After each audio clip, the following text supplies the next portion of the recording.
bulijjo mugamba omusajja ayogeza walagi simanyi mwenge gwe gumubeera ku mutwe ndowooza leero mukakasizza nabagamba mumanye omutuufu gwe mulwana naye muve ku bantu abalala singa struggle mwagigusa dda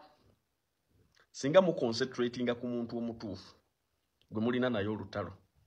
ne muleka kwebuliza ku bantu mubadde mwatandise damulira ye yawamba Edi Mutwe mumubanja Calvin Kayanja muwoza abalaze ekifaananyi kye kati muwozi mumanyi bulungi gyasula ne offices ze mumanyi gye ziri encha mukeere mumubanje Edi Mutwe tubatenda amaanyi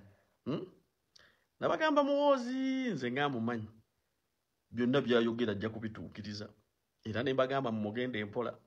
ate era bafuutu shows jamba kakasa mugende siro muwozi is a man of action olunaku lwali kuweereza maama wo ng'oli ku kyeyo agenti gwe eyampisa embwa nyoko akafaananyike okalaba ng'ojja okutegeera nti abantu abamu beetaaga kugenda mpola bwe mulaba struggle bakaluubiridde mugiveemu muddeyo mu bulamu bwammwe kituufu ensimbi zo muzifunye mulimu essente naye bwe mulaba babuzizza emirembe nga kye mwayingira temukisobola mweyita abajaasi balwana nammwe nga mulumba abantu ba bulijjo ba civilian kati mukakasiza nti muwozi taba kuwalagi byayogera ababimiininga oyo si Edi Mutwe kati struggle bwe biba zitoweredde mujenenye mujemba twale ku kyeyo mukolere obuvubuka bwammwe sisobola kuva wano nga sibabulidde mirimu gitambula abaana abobulenzi n'abo buwala ewafe oteekamu akasenteko nga visa osoose kugibuuza kuba famire yo oba ntuufu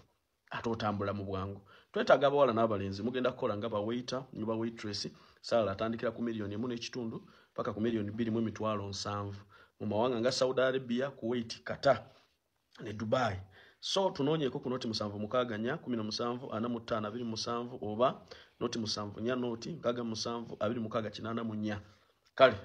omukama abankuumire njagala okubategeeza nti kati olutawo luzzeemu wakati wa Bobi Wine ne General Muhoozi Kainerugaba bibadde bitya. Bobi Wine yapostinga n'agamba nti Edi Mutwe yabuzibwawo. Muhoozi Kainerugaba n'amureplyinga n'amugamba ali mu basement yange wansi ali mu kuyiga Lunyankole. Bobi Wine n'addamu n'areplyinga n'agamba nti mutabani wa President Museveni akkiriza nti Edi Mutwe ali wansi mu basement ayiga Lunyankole naye obudde time will tell. Kati dakika mwende mabega General Muhoozi azemu n'areplyinga n'amugamba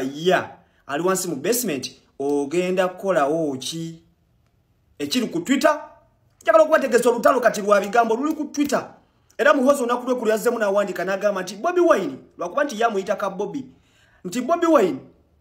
machi yange naawe eyebikonde ekyaliwo tuddemu twekube